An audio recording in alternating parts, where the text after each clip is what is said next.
জিবরাইল বলেন, ইয়া রাসূলুল্লাহ, এখন আপনি সম্পূর্ণ সুস্থ, এবার আপনি একটু উঠি দাঁড়ান। নবীজি উঠি দাঁড়াইলেন। জিবরাইল বললেন, ইয়া রাসূলুল্লাহ, আপনার জন্য একটা বাহন রেডি, একটা বাহন রেডি, আপনি কষ্ট করে একটু এই বাহনটার উপরে উঠে বসুন। রাসূল, এই বাহনটার নাম হলো বোরাক। বাহনটার নাম কি? বোরাক। বোরাক বরকুন ধাতু থেকে নির্গত। বরকুন শব্দের অর্থ হলো বিজলি। বরকুন শব্দের অর্থ কি? বিজলি। আপনাদের দেশে ঠাড়া পড়েনি? জি, ঠাড়া পড়ার আগ মুহূর্তে এই বিজলি চমকেনি। এই একবার বিজলি চমকায় কয় ঘন্টা থাকে? হ্যাঁ, চোখের পলক, চোখের পলক। এই যেটা বোরাক মিয়ার ভ্রমণের গতি এই বিজলি চমকার মতো। কিসের মতো? বিজলি চমকার মতো।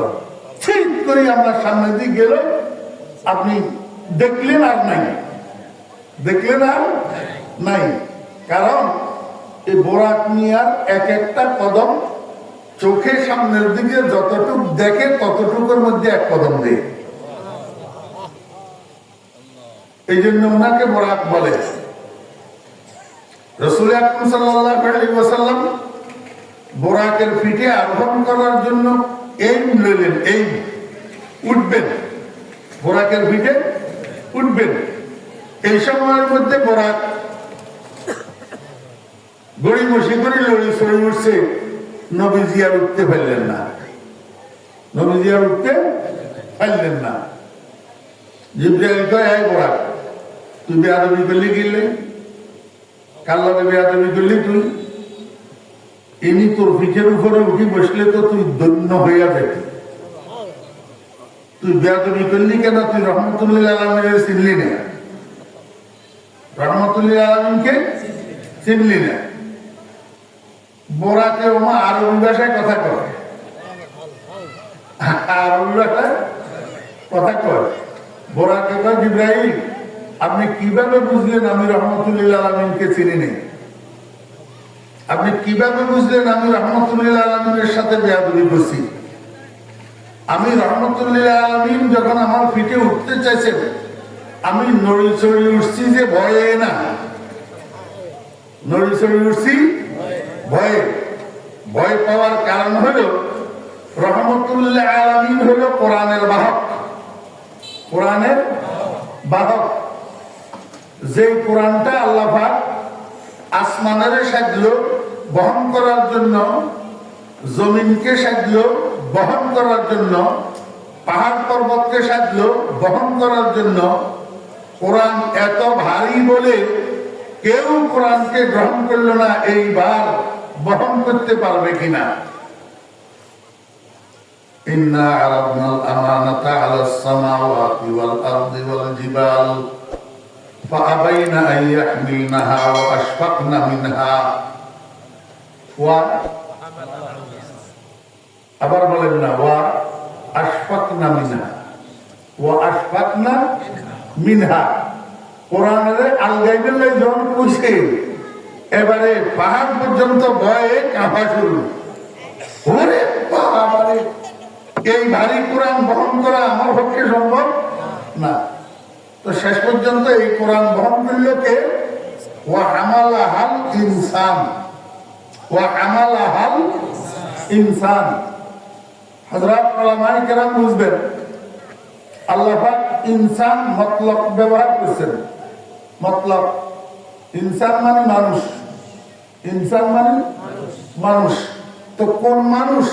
সমাদ আলী, রহমত আলী, সেরুনিয়া, রেজুনিয়া, কারোর নাম তো আল্লাহ জানেন না। তাহলে এখানে কোন মানুষ উদ্দিষ্ট? কি মোদিও কোরআনের বাহক নেই? না আমেরিকার ড্রাম ইয়েও কোরআনের বাহক? হ্যাঁ, আবু জাহেলও কোরআনের বাহক নেই। তাহলে ও হামালা ইনসানের মানে কি? তো আরবি গ্রামারের একটা কায়দা আছে, আল মুতলাকু ইযা উতলিকা ইউরাদু বিহিল ফারদুল কামিল। মতলবকে যখন আলাল ইতলাক তালাফুজ করা হয় তখন ফরদে কামেল মুরাদ হয়। আর ইনসানের ফরদে কামেল মুহাম্মদুর রাসূলুল্লাহ সাল্লাল্লাহু আলাইহি ওয়াসাল্লাম। ফালিহাযা ওয়া আমালাহাল ইনসানের মাসদাকে হাকিকি মুহাম্মদুর রাসূলুল্লাহ সাল্লাল্লাহু আলাইহি ওয়াসাল্লাম আর মাসদাকে মাজাজি জমিয়ে উম্মতে মুহাম্মদিয়া সাল্লাল্লাহু আলাইহি ওয়াসাল্লাম উম্মতে ইজাবত, উম্মতে দাওয়াত না। তাহলে শেষ পর্যন্ত কোরআনের বহনকারী কি হলো? মুহাম্মদুর রাসূলুল্লাহ সাল্লাল্লাহু আলাইহি ওয়াসাল্লাম। বোরাকে কয়, জিবরাইল আমি একটু ভয় পাইছিলাম, ওরে বাপ রে বাপ, যে কোরআন বহন করার জন্য কেউ রাজি হলো না, সেই কোরআন যিনি বহন করলেন না জানি গুনার ভার কত বেশি। উনি যদি আমার পিঠের উপরে উঠি বসে, আমার অস্তিত্ব ঠিক থাকবে না আমি মাটিতে লুটে পড়বো, আমার অস্তিত্ব ধুলাবালিতে মিশে যায় কিনা? আমি এইবারে না লড়ে সরে উঠছি। বড়াকে কয়, ইয়া রাসূলুল্লাহ সাল্লাল্লাহু আলাইহি ওয়াসাল্লাম, আমার পিঠটাকে আমি এখন নিচু করে দিলাম, আমি বসে পড়লাম, আপনি দয়া করে আমার পিঠের উপরে উঠে বসুন। আকায়ে নামদার তাজদার মদিনা জনাব মুহাম্মদুর রাসূলুল্লাহ সাল্লাল্লাহু আলাইহি ওয়াসাল্লাম বড়াকের পিঠের উপরে উঠে বসলেন। রাসূল আরবি সাল্লাল্লাহু আলাইহি ওয়াসাল্লামের পিছনে দিক জিবরাইল আলাইহিস সালাম উঠে বসলেন। একটা হুন্ডার মধ্যে ডবল সাওয়ারের মতো, এটাকে আরবিতে রদিফ বলে। কি বলে? রদিফ। আল্লাহ! জিবরাইল ঘোড়া চলতে বললেন। দোনো সরদার, একজন তো সৈয়দুল মালাইকা, একজন সৈয়দুল কাওনাইন। সৈয়দুল কাওনাইন, একজন তো সৈয়দুল মালাইকা, একজন সৈয়দুল গুলদে আদম। সৈয়দুল গুলদে আদম। দোনো সরদার লইয়া বরাক চলতে শুরু করলেন। আমার ভাইরা কিছুক্ষণের মধ্যে বরাক যাইয়া পৌঁছাইল জেরুজালেমের মসজিদে আকসা, যেটার আরেক নাম বাইতুল মুকদ্দাস, যেটার আরেক নাম বাইতুল মাকদাস। এই মসজিদে আকসার সামনে যাইয়া পৌঁছাইলেন। বুঝে থাকলে বলুন না, ভ্রমণটার শুরু কোথায়? মসজিদে হারাম। মসজিদে ভ্রমণটা শেষ হইল কোথায়? মসজিদে আকসায়, মসজিদে। এই কথাটাকে কোরআন শরীফের মধ্যে আল্লাহ পাক বলছেন, সুবহানাল্লাযী আসরা বিআবদিহি লাইলাম মিনাল মাসজিদিল হারাম ইলাল মাসজিদিল আকসা। পবিত্র ওই জাত যিনি রাত্রিকালীন ভ্রমণ করিয়েছেন, নৈশ ভ্রমণ করিয়েছেন আপন বান্দা মুহাম্মদুর রাসূলুল্লাহ সাল্লাল্লাহু আলাইহি ওয়াসাল্লামকে রাত্রে ভ্রমণ করাইছেন মসজিদে হারাম থেকে মসজিদে আকসা পর্যন্ত। এই জন্য রাসূল আকরাম সাল্লাল্লাহু আলাইহি ওয়াসাল্লামের মেরাজের ভ্রমণটা দুই ভাগে বিভক্ত। কয় ভাগে? এক ভাগের নাম ইসরা, আর এক ভাগের নাম মেরাজ। ইসরা ভ্রমণটা হলো ভূমি থেকে ভূমি, আর মেরাজের ভ্রমণটা হলো ভূমি থেকে আকাশ। ভূমি থেকে আকাশ। ইসরা ভ্রমণ যেটা ভূমি থেকে ভূমি, মসজিদে হারাম থেকে বাইতুল মুকদ্দাস পর্যন্ত, এটা কোরআন শরীফের দ্বারা সাব্যস্ত। কেউ অস্বীকার করলে সঙ্গে সঙ্গে কাফের, সঙ্গে সঙ্গে। আমার ভাইরা দোস্তাবাদ, মসজিদে আকসা বাইতুল মুকদ্দাস মসজিদের সামনে যাইয়া বরাক যখন থামছে, দুজন বরাকের থেকে নামলেন। জিবরাইল আলাইহিস সালাম একটা বেল্ট দিয়া বরাককে একটা পিলারের সাথে বাঁধলেন। পিলারের সাথে কেন বাঁধলেন? কি আপনি বের বেড়াইতে যাওয়ার সময় সিএনজি একটা লই দিয়েছেন, এখন সিএনজি যদি আপনি ছাড়িয়ে দেন, যাবের সময় কি আগে যাবেন নি? আর বাইতুল মুকদ্দাস থেকে মক্কা শরীফ পর্যন্ত কি হাঁটি আসা জায়গা নেই? আসবেন কেমনে? এই জন্য সিএনজি ওয়ালারে নিজের সাথে বসাই সাইটটা খাওয়াইলেও দড়ি রেখতে হবে। কথা করেন জিজ্ঞাসা করবে।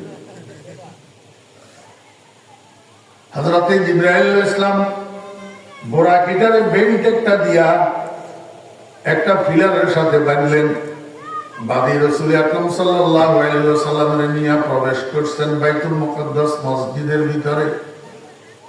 সংক্ষেপে না একটু আপনাদের ধারণা দিয়ে, এটার তো বিস্তারিত কইতে গেলে ফজর করব।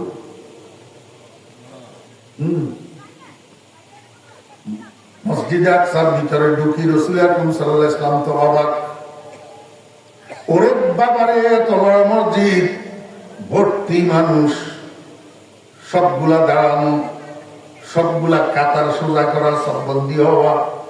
রাসূল আকরাম সাল্লাল্লাহু আলাইহি ওয়াসাল্লাম কয়, ভাই জিবরাইল, এটা কোন জায়গা, আমাকে কোথায় নিয়ে আসলেন?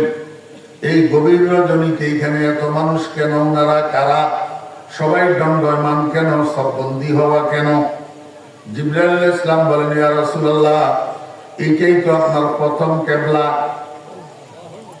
এটাই তো আপনার প্রথম কিবলা, এটার নাম মসজিদে আকসা। যাদেরকে মসজিদে আকসার ভিতরে দেখতেছেন ওনারা অন্য কেউ না, আপনার পূর্ববর্তী নবী রাসূলগণ, ১৬ লক্ষ নবী রাসূলের জামাত। ওনারা সবাই সববন্দী হইয়া দাঁড়াইয়া আপনার জন্য অপেক্ষা করতেছে, আপনার পিছনে 2 রাকাত নামাজ পড়বে। ওনারা সবাই মুক্তাদি হবেন, আপনি হবেন ইমাম। সামনের পেশ মুসাল্লাটা আপনার অপেক্ষায় খালি পড়ে আছে। ইয়া রাসূলুল্লাহ, আপনি একটু কষ্ট করি পেশ মুসাল্লায় যান, 2 রাকাত নামাজ পড়ান। ওনারা সবাই আপনার মুক্তাদি হবে, আপনি হবেন ইমাম। রাসূল আরবি সাল্লাল্লাহু আলাইহি ওয়াসাল্লাম সামনে অগ্রসর হলেন, পেশ মুসাল্লায় দাঁড়িয়ে 2 রাকাত নামাজ পড়াইলেন। আমার নবী ইমাম হইলেন, সমস্ত নবী রাসূলগণ মুক্তাদি হইলেন। আল্লাহ পাক রব্বুল আলামিন, মনোযোগ আছেন? আল্লাহ পাক রব্বুল আলামিন নবীজিকে কোথায় নিয়ে যাইতেছেন? আসলে কোথায় নিয়ে যাইতেছেন? আমার ভাইরা দোস্ত বাবা, একটু পরে সেটা বলবো। যেই জায়গাতে আল্লাহ পাক নিয়ে যাইতেছেন ওই জায়গার মিডিয়া স্টেশনের নাম সিদরাতুল মুনতাহা। বায়া স্টেশন, বায়া যেখানে নবীজি যাবেন সেখানে যাইতে হলে সিদরাতুল মুনতাহা স্টেশন, এটা অতিক্রম করে যেতে হবে। প্রথমেই সিদরাতুল মুনতাহায় যাওয়া লাগে। আর সিদরাতুল মুনতাহা নামের জায়গাটা মক্কা শরীফের খানায়ে কাবা থেকে এমনি সুইচের মতো সোজা উপরে, সুইচের মতো সোজা উপরে। আমার ভাইরা সাহাবা, এখন প্রশ্ন হলো, রাসূল আকরাম সাল্লাল্লাহু আলাইহি ওয়াসাল্লামকে আল্লাহ পাক যখন ঊর্ধ্ব গগনে নিয়ে যাবেন, তাহলে ভ্রমণটা এখান থেকে শুরু হইলে ভ্রমণটা সহজ হইতো, কাছে হইতো। জেরুজালেমের বাইতুল মুকাদ্দাস দিয়া ঘুরাইয়া নিলেন কেন? দূরবর্তী রাস্তা দিয়া। এই কাজটা করার জন্য আল্লাহ পাক রব্বুল আলামিন গোটা পৃথিবীবাসী মানুষের সামনে বিলখুসুস নবীজির উম্মতের কাছে এটা সাব্যস্ত করবেন, আমার বন্ধু মুহাম্মদুর রাসূলুল্লাহ সাল্লাল্লাহু আলাইহি ওয়াসাল্লাম যদিও সকলের পরে দুনিয়াতে এসেছেন, কিন্তু আমার বন্ধু হইলেন আফজালুল আম্বিয়া ওয়াল মুরসালিন। আমার বন্ধু সমস্ত নবী রাসূলদের মধ্যে শ্রেষ্ঠ নবী, শ্রেষ্ঠ রাসূল। এই কথাটা সাব্যস্ত করার জন্য আল্লাহ পাক নবীজিকে জেরুজালেমের মসজিদে আকসায় নিয়ে গেছেন। নিয়া সমস্ত নবী রাসূলদেরকে মুক্তাদি বানাইছেন, নবীজিকে ইমাম বানাইছেন। দুনিয়ার মানুষকে বোঝানোর জন্য, দুনিয়ার মানুষরা দেখো সমস্ত নবী রাসূলেরা মুক্তাদি, কিন্তু আমার বন্ধু ইমাম।